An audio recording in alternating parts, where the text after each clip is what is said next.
Le téléphone de mon gendre a sonné, et sur l'écran est apparue une photo de ma femme, décédée des années auparavant. Mon gendre avait oublié son téléphone portable chez moi. Quand il a vibré à la réception d'un message, j'ai vu quelque chose qui m'a glacé le sang. Une photo de ma femme, décédée depuis 3 ans, souriant d'une manière que je ne lui avais jamais vue. Le message sous sa photo disait « Tu me manques terriblement, mon amour. J'ai hâte d'être à ce soir. » Mais Isidora était enterrée à 2 mètres sous la terre de l'Arizona. Alors, qui envoyait des SMS à mon gendre? Et pourquoi utilisait-il le visage de ma femme décédée? Avant de vous raconter ce mystère, n'hésitez pas à vous abonner et à partager la ville d'où vous nous regardez, car la vérité que j'ai découverte vous donnera des frissons. Le soleil matinal d'octobre inondait la fenêtre de ma cuisine à Phoenix pendant que je faisais la vaisselle du petit déjeuner. 3 ans s'étaient écoulés depuis que le cœur d'Isidora avait lâché, et je préparais encore 2 tasses de café avant de me souvenir. Les vieilles habitudes ont la vie dure.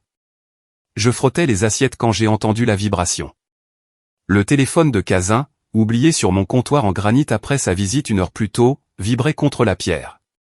Mon gendre vérifiait constamment cet appareil, ses doigts dansant sans cesse sur l'écran. Le téléphone a vibré à nouveau, l'écran s'allumant automatiquement. De là où je me tenais, près de l'évier, je n'ai pas pu m'empêcher de jeter un coup d'œil, et mon monde s'est arrêté. Le visage d'Isidora souriait depuis l'écran illuminé. Pas l'Isidora fatiguée et malade de ces derniers mois, mais une version de ma femme que je n'avais jamais vue auparavant. Ses yeux pétillaient de joie sincère, son sourire était radieux et vivant. Elle avait l'air heureuse, d'un bonheur authentique, presque impossible. J'ai laissé tomber l'assiette que je tenais. Elle a cliqueté dans l'évier alors que je m'approchais, le cœur battant à tout rompre. L'aperçu du message sous sa photo m'a glacé les sangs. Tu me manques terriblement, mon amour. J'ai hâte d'être à ce soir. Cela ne pouvait pas être réel. Isidora était morte depuis 3 ans. Mes mains tremblaient en prenant le téléphone. Je savais que je ne devrais pas regarder. C'était l'appareil personnel de Cazin, mais c'était le visage de ma femme sur l'écran. Ma femme décédée, souriant d'une manière dont j'avais oublié qu'elle pouvait sourire. J'ai touché l'écran et d'autres messages sont apparus. Des dizaines, remontant à des mois, tous avec des photos d'Isidora. Des photos que je n'avais jamais prises, dans des endroits que je ne reconnaissais pas, portant des vêtements que je ne lui avais jamais achetés. Tu me fais sentir de nouveau vivant. La nuit dernière était parfaite. Quand pourrons-nous nous revoir? La cuisine tournait autour de moi. Quelqu'un utilisait l'image de ma femme pour une relation malsaine. Mais ce n'était pas de vieux messages. Certains dataient de la semaine dernière. Le contact était simplement enregistré sous le nom de « R ». J'ai fait défiler plus bas, incapable de m'arrêter. Les messages devenaient intimes, détaillés, faisant référence à des rencontres secrètes, des moments partagés, une vie qui ne pouvait pas exister parce qu'Isidora était enterrée depuis 3 ans. À moins que... La terrible pensée ne s'insinue dans mon esprit. Et si ce n'était pas quelqu'un qui se faisait passer pour Isidora? Et si c'était réel? Et si ma femme avait mené une vie secrète avant sa mort? Je me suis souvenu de ces dernières semaines avec une nouvelle clarté. Les mystérieux rendez-vous chez le médecin d'Isidora. Son amélioration soudaine d'humeur malgré sa santé défaillante. La façon dont elle avait commencé à s'apprêter pour de simples courses. Les appels téléphoniques qui se terminaient brusquement quand j'entrais dans la pièce. Des signes que j'avais interprétés comme ceux d'une femme mourante essayant de se sentir à nouveau vivante. Les messages dépeignaient une passion faite de moments volés. Tu me rappelles ce que c'est que d'être désiré, disait l'un. Je n'aurais jamais cru pouvoir ressentir ça à mon âge, disait un autre. Mon Isidora menait-elle une double vie? J'ai pensé à Cazin, assis dans ma cuisine 1 heure plus tôt, bavardant nonchalamment de la saison de football d'Atlas, de son nouveau travail au cabinet comptable. Il avait semblé parfaitement normal, parfaitement détendu. Mais maintenant, je me demandais, était-il nerveux d'avoir oublié son téléphone? Avait-il caché quelque chose depuis le début? Mon propre téléphone a sonné sur le comptoir où je l'avais laissé. J'ai jeté un œil à l'identifiant de l'appelant et j'ai senti mon estomac se nouer. Cazin. Il avait réalisé qu'il avait oublié son téléphone et appelé pour vérifier. J'ai fixé mon appareil qui sonnait, l'esprit en ébullition. Depuis combien de temps cela durait-il? Qui était R? Et, le plus terrifiant de tout, si Isidora avait eu une liaison avant sa mort, que ne savais-je pas d'autre? J'ai laissé l'appel aller sur la messagerie vocale. Quelques secondes plus tard, mon téléphone a vibré avec un texto de Kazin. Salut, Lennox. Je crois que j'ai laissé mon téléphone chez toi. N'y touche pas. J'arrive tout de suite. N'y touche pas. Trop tard pour cet avertissement. Je n'avais regardé que parce que j'avais vu le visage de ma femme décédée me fixer. Maintenant, j'avais découvert ce qui pourrait être le plus grand secret de mon mariage. Histoire de papy, histoire vraie, découverte dangereuse. Les 20 minutes d'attente m'ont paru des heures, le téléphone de Kazin brûlant comme une preuve dans mes mains. J'ai rapidement mémorisé les détails cruciaux, le contact, les références à un chalet, les dates s'étalant sur des mois. Puis j'ai replacé le téléphone exactement où il l'avait laissé et je me suis forcé à paraître occupé à l'évier. Le bruit des pneus sur le gravier a fait sursauter mon cœur. Je frottais la même assiette que je l'avais quand ce cauchemar a commencé, essayant de paraître normal. Les pas de Kazin sur le porche étaient plus lourds que d'habitude. Quand il a frappé, il y avait une urgence que je n'avais jamais entendue auparavant. Entrez, ai-je appelé, gardant ma voix stable. Il est apparu dans l'embrasure de la porte de la cuisine, son habituel sang-froid fissuré sur les bords. De la sueur perlait sur son front malgré la fraîcheur de la matinée d'octobre, et ses yeux se sont immédiatement dirigés vers le comptoir. Désolé de te déranger à nouveau, Lennox, dit-il en se dirigeant rapidement vers son téléphone. Je ne peux pas fonctionner sans ce truc. Je l'ai observé attentivement alors qu'il saisissait l'appareil, notant comment ses doigts tremblaient en vérifiant l'écran. Ses épaules se sont affaissées de soulagement. Mais il y avait autre chose là aussi. La peur. Tout va bien, ai-je demandé en m'essuyant les mains. Tu as l'air secoué. Juste le stress du travail, répondit-il trop vite, glissant le téléphone dans sa poche. Grosse présentation aujourd'hui. Je ne peux pas me permettre d'être injoignable. C'était plausible, mais je connaissais Kazin depuis 15 ans. Il n'avait jamais été du genre à s'énerver pour des présentations. L'homme qui avait géré avec calme une appendicectomie d'urgence s'agitait maintenant comme un adolescent coupable. Comment Atlas s'adapte-t-il à sa nouvelle école? Ai-je demandé, le testant avec une conversation normale. Bien, très bien. Ses réponses étaient brèves, distraites. Il n'arrêtait pas de tapoter sa poche où reposait le téléphone, comme pour se rassurer qu'il était en sécurité. J'ai étudié son visage pendant que nous parlions, le regardant vraiment pour la première fois depuis des mois. Quand ses cernes étaient-ils apparus sous ses yeux? Quand avait-il commencé à vérifier son téléphone de manière obsessionnelle pendant les dîners de famille? Quand avait-il commencé à trouver des excuses pour partir plus tôt de nos réunions du dimanche? Des signes que j'avais attribués au stress normal semblaient maintenant plus sinistres. Bon, je devrais y aller, dit Kazin brusquement, reculant déjà vers la porte. Merci de l'avoir gardé en sécurité. Bien sûr, ai-je répondu. On se voit dimanche pour le dîner. Je ne manquerai ça pour rien au monde, dit-il, mais son sourire n'atteignit pas ses yeux. Je l'ai regardé par la fenêtre s'éloigner dans sa camionnette, disparaissant au coin de la rue plus vite que nécessaire. C'est seulement alors que j'ai réalisé ce dont j'avais été témoin. Ce n'était pas le Kazin que je connaissais, l'homme stable et fiable qui avait épousé ma fille. C'était quelqu'un qui avait des secrets, quelqu'un qui fuyait, effrayé. Mais effrayé de quoi? Que je découvre ces messages, ou de quiconque était, Je me suis affalé dans le fauteuil préféré d'Isidora, le cuir portant encore la faible odeur de son parfum. Le soleil de l'après-midi projetait de longues ombres à travers la pièce où nous avions partagé 42 ans de ce que je pensais être un mariage honnête. Maintenant, je devais affronter la possibilité que j'avais vécu dans le mensonge, que ma femme avait mené une double vie, et pire encore, que quelqu'un continuait cette tromperie, utilisant sa mémoire à des fins que je ne pouvais pas comprendre. Les questions se multipliaient dans mon esprit. Qui était, Depuis combien de temps cela durait-il? Et, le plus terrifiant, si Kazin était impliqué dans ce jeu pervers, qu'est-ce que cela signifiait pour Alary et Atlas? Ce soir-là, assis dans le fauteuil d'Isidora, regardant le coucher de soleil du désert peindre le ciel d'orange et de violet, une question me hantait par-dessus tout. Si quelqu'un utilisait les photos de ma femme décédée pour entretenir une relation malsaine, qui était-ce, et pourquoi l'avait-il choisi? La réponse, je le craignais, pourrait détruire ce qui restait de ma famille. Histoire de papy, histoire vraie, un allié inattendu le mercredi matin, on frappa de manière inattendue à ma porte. J'avais passé une nuit blanche à me débattre avec des questions sur Isidora, et la vue de ma fille sur mon porche à 8 heures du matin a déclenché des signaux d'alarme dans mon esprit. Elle avait l'air terrible. Des cernes sombres ombraient ses yeux, et ses cheveux habituellement parfaits pendaient mollement autour de ses épaules. Elle serrait son sac à main comme une bouée de sauvetage. « Papa, nous devons parler de Kazan, dit-elle sans préambule. Quelque chose me tracasse depuis des mois. » Je me suis écarté pour la laisser entrer, le cœur battant. Café. Elle me suivit jusqu'à la cuisine où j'avais fixé le même comptoir où le téléphone de Kazan avait révélé ses secrets la veille. « Papa, je pense que mon mari me ment. » J'ai versé 2 tasses avec des mains stables, bien que mon esprit s'emballe. Combien devais-je révéler? Qu'est-ce qui te fait dire ça? Ai-je demandé prudemment.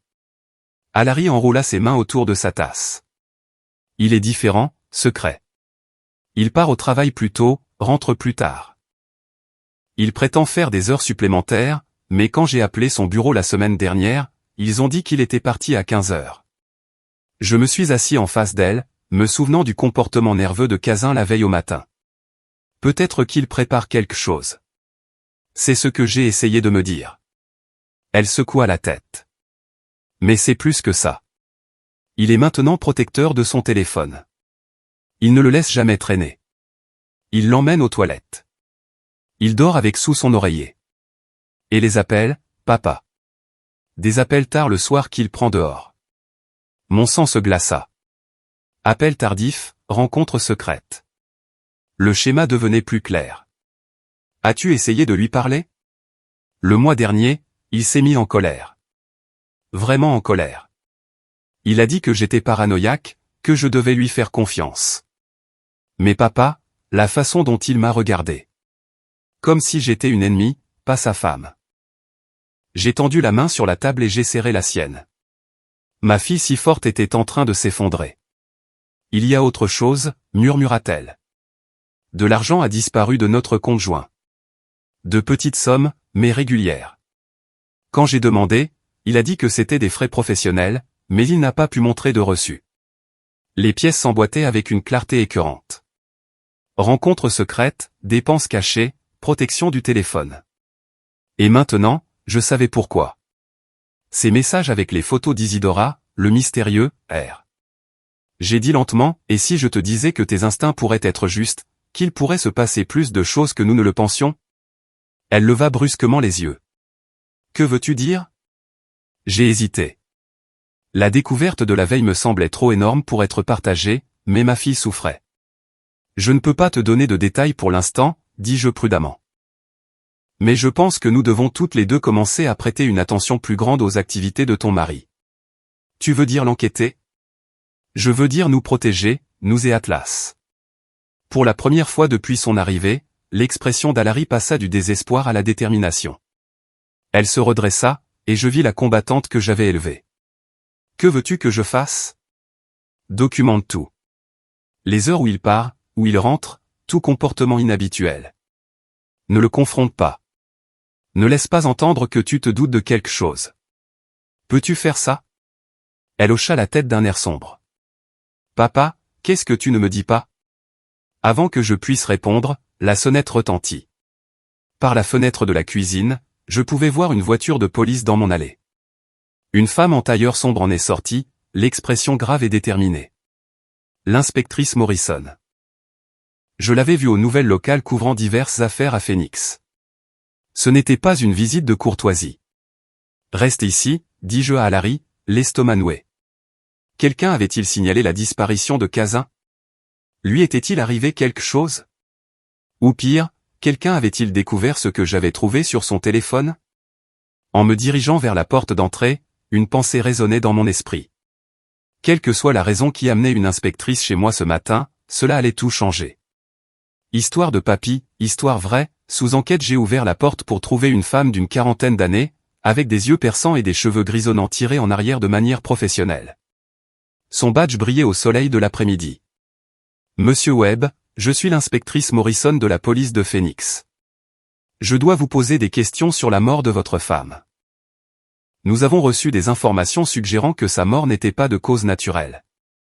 Les mots m'ont frappé comme un coup physique. Alary est apparu derrière moi, le visage pâle. Puis-je entrer? Cela vous concerne tous les deux. Nous nous sommes installés dans mon salon.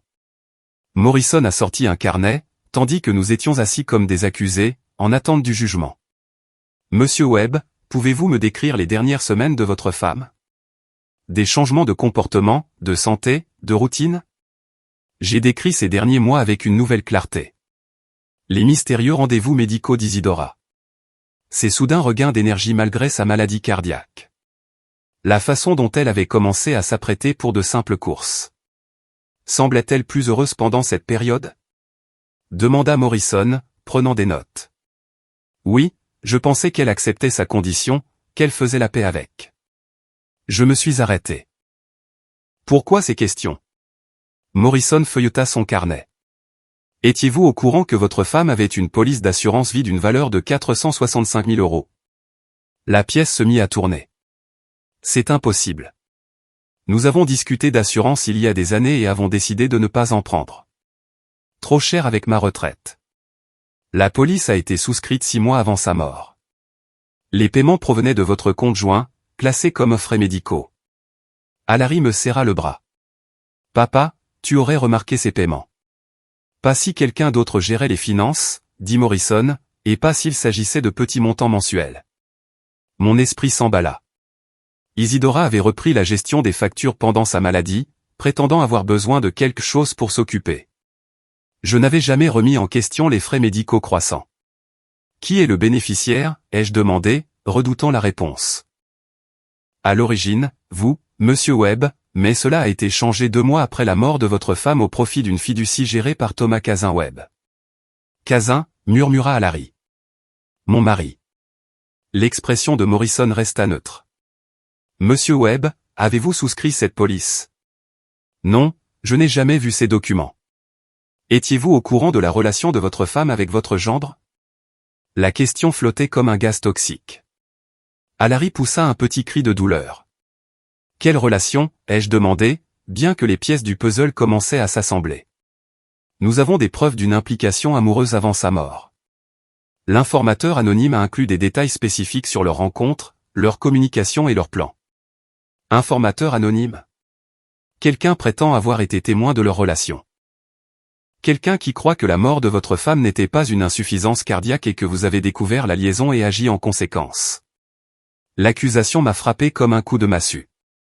Vous pensez que j'ai fait du mal à Isidora? Quelqu'un l'a fait. Pour l'instant, Monsieur Webb, vous êtes notre principal suspect. Une police d'assurance vie dont vous prétendez ne rien savoir, une liaison dont vous prétendez ne rien savoir, et une mort qui pourrait ne pas avoir été naturelle. Alary se leva brusquement. C'est insensé. Mon père aimait ma mère. Madame, je comprends que ce soit difficile, mais nous suivons les preuves. Après le départ de Morrison, qui promit de revenir avec d'autres questions, nous sommes restés assis dans un silence stupéfait. Le soleil de l'après-midi projetait de longues ombres à travers la pièce où Isidora et moi avions partagé des décennies de bonheur supposé.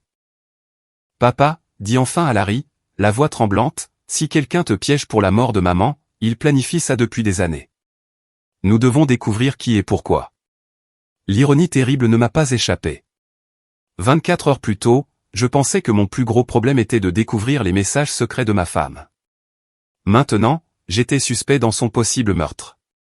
Histoire de papy, histoire vraie, creusée plus profondément au cours des 3 jours suivants, Alary et moi sommes devenus des détectives amateurs, suivant une piste de mensonges qui nous ramenait au dernier mois d'Isidora. Ce que nous avons découvert nous a glacé le sang. Jeudi, à l'hôpital général de Phoenix, le docteur Martinez a sorti les dossiers médicaux d'Isidora avec une coopération réticente. Les symptômes de votre femme étaient inhabituels pour une insuffisance cardiaque, a-t-il admis. La combinaison de nausées, de troubles de la vision et de rythme cardiaque irrégulier. C'est plus cohérent avec un empoisonnement à la digitaline. Mais on ne lui a pas prescrit de digitaline, ai-je dit. Non, mais de petites doses au fil du temps imiteraient parfaitement une insuffisance cardiaque. Au moment où nous l'avons vu, nous avons tout attribué à sa condition existante. Vendredi nous a conduit au bureau d'assurance où un expert en sinistre, Monsieur Roberts, nous a montré les documents de la police. La demande a été soumise en ligne, a-t-il expliqué. La signature semble douteuse. Nous aurions dû le signaler, mais les primes étaient payées régulièrement depuis votre compte joint. Où est allé l'argent à sa mort? Le bénéficiaire a été changé 8 semaines après sa mort pour quelque chose appelé la fiducie commémorative Isidora. Thomas Cazin-Webb est répertorié comme unique fiduciaire avec des pouvoirs discrétionnaires complets. Samedi, chez Walgreen, a fourni la dernière pièce. La pharmacienne, Madame Stone, se souvenait qu'Isidora demandait des compléments à base de plantes. Elle voulait des préparations contenant de l'extrait de digital pour sa maladie cardiaque. Je l'ai mise en garde sur le dosage, mais elle a dit que son gendre l'aidait à gérer ses médicaments. La digital, la source naturelle de la digitaline. Alors que nous rentrions en voiture samedi soir, le schéma était indéniable. Quelqu'un avait lentement empoisonné Isidora avec de la digitaline déguisée en complément à base de plantes tout en mettant en place une police d'assurance frauduleuse. C'est Cazin, dit doucement à Larry. Mon mari mettait fin à la vie de maman pour de l'argent. Les mots pendaient entre nous comme une condamnation à mort. Mon gendre avait systématiquement détruit Isidora tout en prétendant l'aider. Nous devons le dire à l'inspectrice Morrison, ai-je dit. Avec ce qu'elle pense déjà, tu es coupable. Cela pourrait donner l'impression que nous piégeons Cazin pour te sauver. Elle avait raison. Nous avions besoin de preuves irréfutables. Mon téléphone a vibré avec un texto d'un numéro inconnu. Cessez de fouiller dans le passé où l'avenir de votre petit-fils s'arrêtera. Vous avez jusqu'à lundi. Je suis devenu blême en le lui montrant. Atlas. Il menace Atlas. L'enquête était devenue personnelle. Quelqu'un nous observait, suivait nos progrès et menaçait maintenant le membre le plus innocent de notre famille. Nous devons mettre Atlas en sécurité, ai-je dit. Et puis j'ai pensé à Isidora, lentement empoisonnée par quelqu'un en qui elle avait confiance. À l'argent de l'assurance volée de sa mort, au mariage de ma fille construit sur des mensonges. Ensuite, nous finirons ça. Mais d'abord, nous devons protéger mon petit-fils. Les personnes qui avaient pris la vie d'Isidora venaient de commettre leur plus grosse erreur. Ils avaient menacé Atlas, et cela changeait tout. Alors que je conduisais vers la maison pour récupérer mon petit-fils, une pensée brûlait dans mon esprit. Quiconque était derrière tout ça avait sous-estimé ce qu'un grand-père ferait pour protéger sa famille. Ils étaient sur le point d'apprendre qu'il y a des limites à ne jamais franchir. Histoire de papy, histoire vraie, la rencontre dans le désert lundi matin, je me suis retrouvé à conduire seul dans le désert de l'Arizona, suivant les coordonnées GPS du message anonyme. Le soleil d'octobre était déjà brutal à 9 heures du matin, et je savais que je marchais dans un piège. Mais c'était le seul moyen de protéger Atlas et de découvrir la vérité. Les coordonnées m'ont conduit à 65 km au nord de Phoenix, au cœur du désert de Sonora, où les cactus saguaro se dressaient comme des sentinelles silencieuses contre le ciel bleu infini. La route est passée de l'asphalte au gravier, puis à la terre, jusqu'à ce que je cahote sur une piste à peine visible qui serpentait entre des affleurements rocheux et des buissons de mesquite épineux. Le chalet est apparu soudainement au détour d'un virage, une petite structure usée par le temps qui semblait abandonnée de l'extérieur, mais 2 véhicules étaient garés à son ombre. La camionnette noire familière de Cazin et une berline rouge que je ne reconnaissais pas. Je me suis garé derrière un groupe de rochers à une centaine de mètres, le cœur battant contre mes côtes. Avec les jumelles que j'avais gardées de mes jours de chasse, je pouvais voir du mouvement à l'intérieur du chalet. 2 silhouettes, l'une étant définitivement Cazin d'après sa grande taille. Me déplaçant prudemment de rocher en rocher, je me suis approché jusqu'à ce que je puisse entendre des voix à travers les murs fins du chalet. Ce que j'ai entendu m'a glacé le sang. Le vieil homme se rapproche trop, dit une voix de femme. Cet enquêteur d'assurance a appelé ce matin pour poser des questions sur la fiducie. Morrison pense qu'il l'a fait, répondit Cazin. Nous devons juste maintenir la pression jusqu'à ce qu'elle l'arrête. Et si elle ne le fait pas? S'il continue de creuser. Je me suis pressé contre la fenêtre, regardant à travers une fente dans les rideaux. La femme était jeune, peut-être 30 ans, avec des cheveux noirs et des yeux calculateurs. Elle se déplaçait autour de Cazin avec la familiarité d'une partenaire de longue date. Je n'arrive toujours pas à croire à quel point la vieille dame était facile à manipuler, continua-t-elle. Tous ces mois à jouer la voisine attentionnée, à lui apporter des remèdes à base de plantes pour sa maladie cardiaque. Elle n'a jamais soupçonné que l'extrait de digital mettait lentement fin à sa vie. Raven, tu es un génie, dit Cazin en la prenant dans ses bras. Mettre en place le récit de la liaison, la police d'assurance, même la convaincre de te faire confiance avec ses médicaments. Une exécution parfaite. Raven Cross, le mystérieux, des messages. Les photos étaient une inspiration, dit-elle, utilisez cette vieille application d'appareil photo pour donner un aspect vintage à de nouvelles photos, créant toute une fausse histoire d'amour. Même moi, j'ai presque cru qu'Isidora avait une liaison. Mes jambes ont failli me lâcher. Il n'y avait pas eu de liaison. Les messages intimes, les photos romantiques, tout avait été fabriqué pour créer un mobile pour mon crime supposé. Ils avaient prévu de me piéger depuis le début. Et la fille ? Demanda Raven. Alary est émotive, facilement manipulable. Une fois que son père sera arrêté, elle sera dévastée. Je jouerai le mari compréhensif, l'aiderai à surmonter son deuil, et nous aurons accès à tout. La maison, les actifs restants, le gamin. En parlant du gamin, était-ce vraiment nécessaire de le menacer ?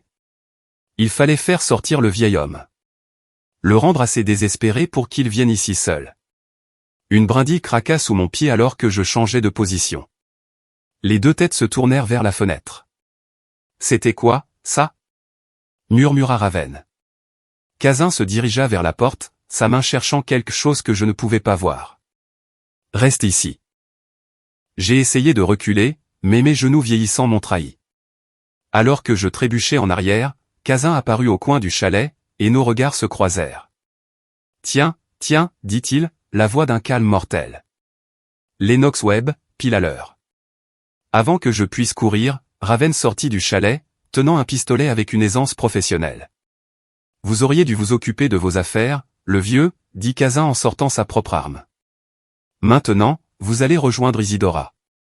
Histoire de papy, histoire vraie, la confrontation face à la mort dans ce chalet du désert, j'ai réalisé que tout ce que j'avais cru sur ma famille était bâti sur des mensonges.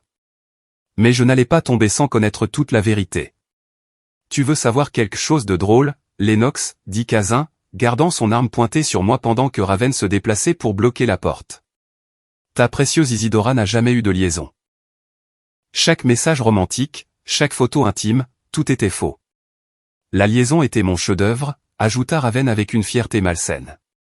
J'ai passé des mois à créer une romance fictive en utilisant des applications de retouche photos et de vieilles photos que j'ai volées chez vous. J'ai même planté des preuves de rencontres secrètes qui n'ont jamais eu lieu. Mon esprit vacillait. Mais les messages sur ton téléphone. C'était entre Raven et moi, éclata de rire Kazan. Nous utilisions les photos d'Isidora comme une blague privée pendant que nous planifions sa mort. Chaque « je t'aime » était en fait nous célébrant une autre dose réussie de digitaline. Tu vois, nous avions besoin d'un mobile pour ton prétendu crime passionnel, expliqua Raven en me tournant autour comme un prédateur. Un mari jaloux découvre la liaison de sa femme et l'élimine dans un accès de rage. Une histoire classique, très crédible. La police d'assurance était aussi un coup de génie, continua Kazan. De petits paiements mensuels déguisés en frais médicaux, des prélèvements automatiques. Ta femme, si confiante, n'a jamais posé de questions. Au moment de sa mort, nous avions un demi-million de dollars qui nous attendait. Et j'étais la bénéficiaire parfaite, dit Raven. La mystérieuse partenaire commerciale de Kazan, totalement inconnue de votre famille. Le fonds fiduciaire n'était qu'un moyen de cacher la piste de l'argent. Je me suis forcé à rester calme, à les faire parler. Quelque part, Alary me cherchait peut-être. Je lui avais laissé une note avec les coordonnées GPS. Une assurance au cas où ça tournerait mal. Depuis combien de temps planifiez-vous ça, ai-je demandé. 2 ans, dit fièrement Kazan. Dès l'instant où j'ai réalisé la valeur de votre propriété, le montant de l'assurance vie que je pouvais souscrire sur Isidora sans que personne ne s'en aperçoive. Raven et moi nous sommes rencontrés à une conférence, nous avons réalisé que nous avions tous les deux les compétences pour réussir ce coup. Je suis chercheuse en pharmacie, expliqua Raven. Je savais exactement comment administrer la digitaline pour imiter une insuffisance cardiaque naturelle.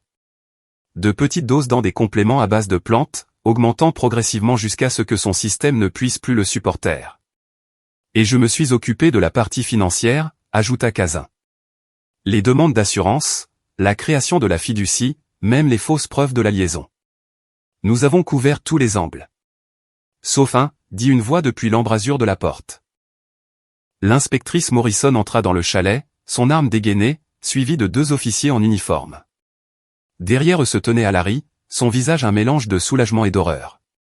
Vous avez oublié que les filles intelligentes n'abandonnent pas lorsque leur père est en danger, continua Morrison. Alary nous a apporté votre note avec les coordonnées. Nous écoutons votre confession depuis 10 minutes.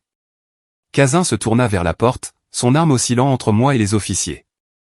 Ce n'est pas fini. Si, ça l'est, dit calmement Morrison. Lâchez vos armes, maintenant.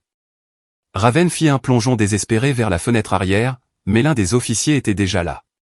L'arme de Cazin tomba sur le sol avec un bruit sourd alors qu'il réalisait que la partie était terminée.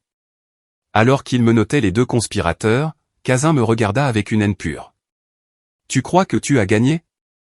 Ça va détruire Alary. Atlas grandira en sachant que son père était un criminel. Non, dit fermement Alary en entrant dans le chalet. Atlas grandira en sachant que son grand-père s'est battu pour la justice, que sa mère a été assez forte pour aider à attraper les gens qui ont fait du mal à sa grand-mère. Pour la première fois en 3 ans, en regardant Cazin et Raven être emmenés menottés, j'ai senti qu'Isidora pouvait enfin reposer en paix. La vérité était sortie.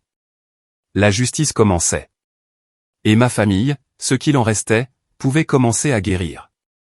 Histoire de papy, histoire vraie, justice est faite 18 mois plus tard, j'étais assis dans un tribunal de Phoenix, regardant mon gendre faire face aux conséquences d'avoir pris la vie de ma femme. La justice avait été lente, mais elle était enfin là. Le procès avait duré 3 semaines, révélant chaque jour de nouvelles profondeurs de la tromperie de Cazin et Raven. L'accusation avait monté un dossier en béton, utilisant la confession du chalet, les dossiers financiers montrant la police d'assurance frauduleuse, et le témoignage médical sur l'empoisonnement à la digitaline. La défense de Cazin avait tout essayé, plaidant la folie temporaire, arguant que Raven l'avait manipulé, suggérant même que j'avais orchestré le tout pour le piéger. Mais les preuves étaient accablantes, et le jury avait vu clair dans chaque mensonge désespéré. Maintenant, le jour du verdict, je regardais l'homme qui avait systématiquement détruit ma femme s'asseoir, menotté, son costume coûteux incapable de cacher la réalité de ce qu'il était devenu. « Monsieur Webb, dit le juge Harrison, souhaitez-vous faire une déclaration sur l'impact de la victime ?» Je me suis levé sur des jambes chancelantes et me suis dirigé vers la barre des témoins une dernière fois, regardant la salle d'audience comble. Alary au premier rang avec Atlas à ses côtés, l'inspectrice Morrison dans la galerie, les journalistes griffonnant des notes. J'ai pris une profonde inspiration. Votre honneur, Cazin n'a pas seulement pris la vie de ma femme, il a volé ces derniers mois, les remplissant de poison au lieu de paix. Il l'a privé de la chance de dire au revoir correctement, de partager sa sagesse avec son petit-fils une dernière fois. J'ai regardé directement Cazin, qui refusait de croiser mon regard. Mais peut-être le pire de tout, il a fait de ces derniers jours un mensonge. Chaque gentillesse qu'il lui a montrée, chaque offre d'aide avec ses médicaments, chaque question inquiète sur sa santé, tout cela n'était qu'une cruauté calculée, conçue pour hâter sa mort. Ma voix se fit plus forte alors que je continuais. Isidora Webb était une enseignante pendant 30 ans, une mère qui a élevé 2 enfants pour qu'ils deviennent de bonnes personnes, une grand-mère qui croyait en la bonté fondamentale de l'humanité. Elle a fait confiance à la mauvaise personne, et cela lui a tout coûté. Je me suis tourné vers le juge. Aucune sentence ne peut la ramener, mais la justice pour Isidora signifie s'assurer que Cazin et Raven n'auront jamais la chance de tromper et de nuire à une autre famille. Le juge Harrison hocha la tête solennellement avant de prononcer les verdicts que nous attendions tous. Thomas Cazin Webb, vous êtes condamné à la prison à vie sans possibilité de libération conditionnelle pour homicide au premier degré, plus 25 ans pour fraude à l'assurance, à purger consécutivement. Le visage de Cazin s'est décomposé alors que la réalité le frappait. À côté de lui, Raven a reçu 25 ans pour son rôle dans la conspiration. Alors que l'huissier les emmenait, Cazin m'a enfin regardé. Il n'y avait aucun remords dans ses yeux, seulement la colère que son plan ait échoué. Dehors, au palais de justice, Alary et moi nous tenions sous le soleil de l'Arizona, Atlas entre nous, tenant nos 2 mains. Mon petit-fils avait grandi au cours de la dernière année et demie, mais l'épreuve avait laissé sa marque. Il était plus silencieux maintenant, plus prudent avant de faire confiance aux gens. « Comment te sens-tu, papa » demanda Alary. « Vide, ai-je admis. La justice ne comble pas le vide que la mort d'Isidora a laissé. Elle rend juste la vie avec plus facile. » Atlas leva les yeux vers moi, des yeux qui semblaient bien trop vieux pour un garçon de 14 ans. « Papy, maman et moi, on ira bien maintenant. » J'ai serré sa main. « On va être plus que bien. On va redevenir une famille, une vraie, bâtie sur la vérité et non sur des mensonges. » En quittant ce palais de justice, j'ai réalisé que le plus dur n'était pas derrière nous. C'était d'apprendre à faire confiance à nouveau, à croire que tous ceux qui nous souriaient ne cachaient pas des intentions mortelles. Mais nous allions apprendre ensemble. Histoire de papy, histoire vraie, nouveau départ 2 ans après cette terrible découverte. Je suis dans le jardin d'Isidora, regardant mon petit-fils, Atlas, m'aider à planter de nouveaux rosiers. Nous avons appris que les familles peuvent survivre même aux plus profondes trahisons. Le soleil matinal de l'Arizona réchauffe mes épaules alors que nous travaillons ensemble. Atlas, maintenant âgé de 16 ans et plus grand que moi, s'occupe des tâches lourdes pendant que je guide la plantation délicate. Papy, tu penses que mamie aimerait ça? Demande-t-il, désignant les rosiers rouges et blancs. Elle les adorerait, je lui dis.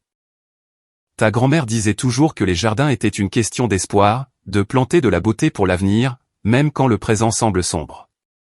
Alary sort avec du thé glacé, son sourire à nouveau sincère. Elle a reconstruit sa vie sur la vérité et non sur des mensonges. Le divorce a été discret, et elle fréquente à nouveau quelqu'un, prudemment mais avec une sagesse durement acquise. Nous nous asseyons sur la balançoire du porche, 3 générations partageant un silence confortable. Papa, regrettes-tu parfois d'avoir poursuivi la vérité? Demande Alary. Parfois, je me demande si l'ignorance n'aurait pas été plus facile. Je réfléchis attentivement. Plus facile peut-être, mais pas mieux. Ta mère méritait la justice.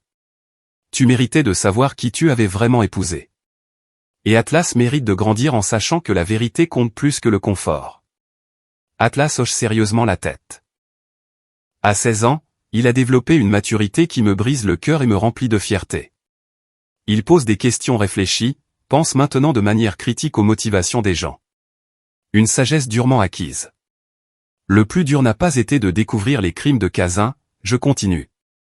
C'était d'apprendre que le mal porte des visages familiers, que la trahison vient de ceux que nous aimons le plus. Mais nous avons aussi appris que les familles honnêtes sont plus fortes que les mensonges confortables. Je regarde le jardin où les cendres d'Isidora reposent parmi ses fleurs préférées. Nous avons organisé une véritable cérémonie commémorative après le procès, célébrant sa vraie vie au lieu de pleurer la fiction de Cazin. Votre grand-mère était une enseignante. Elle croyait que chaque expérience, même douloureuse, nous apprenait quelque chose de précieux. Ce cauchemar nous a appris à valoriser la vérité par-dessus le confort, à faire confiance à nos instincts quand quelque chose ne va pas, et à ne jamais abandonner la lutte pour la justice. Alary me serre la main. Il nous a aussi appris que nous sommes plus forts ensemble. L'après-midi s'étend paisiblement devant nous. Plus de secrets, plus de mensonges, plus de regards par-dessus notre épaule. Juste du temps simple en famille, construit sur un amour sincère et une communication honnête. Alors que le coucher de soleil du désert peint le ciel avec les couleurs préférées d'Isidora, je ressens une paix totale pour la première fois depuis des années. L'enquête qui a commencé avec le téléphone oublié nous a coûté cher. Mais elle nous a donné quelque chose de précieux. La connaissance que nous pouvions affronter les pires trahisons et en sortir plus forts, que la justice valait la peine de se battre, et que les familles bâties sur la vérité survivent à tout. Souvenez-vous de ceci, je dis à ma famille. Les personnes les plus proches de nous cachent parfois les secrets les plus sombres. Mais quand nous avons le courage de chercher la vérité, aussi douloureuse soit-elle, nous trouvons quelque chose de plus précieux que le confort, l'amour vrai, la confiance véritable et la paix réelle. Les rosiers que nous avons plantés aujourd'hui fleuriront au printemps prochain, nous rappelant qu'après les hivers les plus rudes, la beauté revient à ceux qui plantent des graines d'espoir. 3 leçons simples nous ont portés. Faites confiance à vos instincts quand quelque chose ne va pas. La vérité vaut toujours la peine d'être défendue, peu importe le coût. Et une famille bâtie sur l'honnêteté peut survivre à tout. Parfois, les personnes les plus proches de nous cachent les secrets les plus sombres. Histoire de papy, histoire vraie, réflexion finale en repensant à cette histoire vraie, je réalise que parfois Dieu nous soumet aux épreuves les plus difficiles à travers les personnes en qui nous avons le plus confiance. Mon parcours, de veuf en deuil à combattant pour la justice, m'a appris que les voies du Seigneur sont impénétrables, même à travers la tragédie. Cette histoire vraie a commencé par une simple découverte, mais est devenue l'une de ces histoires de papy qui enseignent de profondes leçons sur la foi et la famille. Quand j'ai trouvé ces messages sur le téléphone de Cazin, j'aurais pu les ignorer, choisir une ignorance confortable. Mais Dieu m'a donné la force de chercher la vérité, aussi douloureuse soit-elle. La plus grande leçon de mon histoire vraie est la suivante, le mal porte souvent des visages familiers, mais le Tout-Puissant veille à ce que la justice prévale pour ceux qui persévèrent. La mémoire d'Isidora méritait plus que des mensonges commodes. Ma famille méritait mieux que de vivre dans la tromperie. Ces histoires de papy que nous portons, récits de trahison, d'enquête et de justice finale, nous rappellent que le courage n'est pas l'absence de peur. C'est faire ce qui est juste malgré la terreur. Quand je me suis retrouvé dans ce chalet du désert face au pistolet de Cazin, je savais que Dieu était avec moi. Aujourd'hui, en partageant ces histoires de papy avec Atlas, je vois comment la vérité a renforcé nos liens familiaux. Nous avons appris que les relations authentiques, bâties sur l'honnêteté, survivent à tout, tandis que celles construites sur le mensonge finissent par s'effondrer. Mon conseil à quiconque est confronté à la tromperie, suivez votre intuition lorsque les gens agissent de manière suspecte. N'arrêtez jamais de poursuivre la justice, même lorsque le chemin semble impossible. Plus important encore, comprenez que les véritables liens familiaux, enracinés dans la transparence, peuvent résister aux plus grandes tempêtes de la vie. Comment auriez-vous géré la découverte d'une trahison aussi dévastatrice? J'aimerais beaucoup entendre votre point de vue dans la section des commentaires. Et s'il vous plaît, abonnez-vous à notre chaîne pour plus d'histoires vraies puissantes sur la résilience, les liens familiaux et la découverte de la force dans les moments les plus sombres de la vie.